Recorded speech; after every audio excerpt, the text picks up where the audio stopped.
Hi friends, welcome to Chandana daily vlogs. ఈరోజు అయితే non veg తినాలనిపించలేదని గుత్తి వంకాయ చేశాను.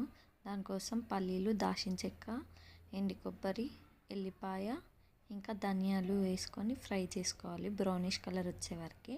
అండ్ ఒక ఆనియన్ తీసుకొని ఆయిల్లో ఫ్రై చేసుకోవాలి. కొంతమంది అయితే డైరెక్ట్ వేస్తారు, నేనైతే ఆయిల్లో ఫ్రై చేస్తాను ఎందుకంటే టేస్ట్ అనేది బాగా వస్తుందని.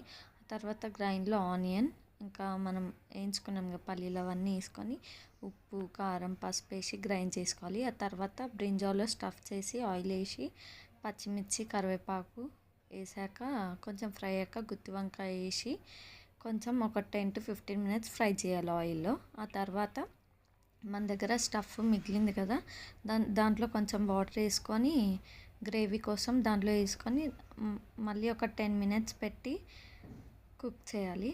ఆ తర్వాత ఎంతో టేస్టీ అయిన గుత్తి వంకాయ రెడీ. మీరు కూడా నా స్టైల్లో గుత్తి వంకాయ ట్రై చేయండి, టేస్ట్ అయితే చాలా బాగుంది. అండ్ ప్లీజ్ సబ్స్క్రైబ్ చేయండి, లైక్, షేర్ అండ్ కామెంట్ చేయండి ఫ్రెండ్స్, ప్లీజ్. Thank you.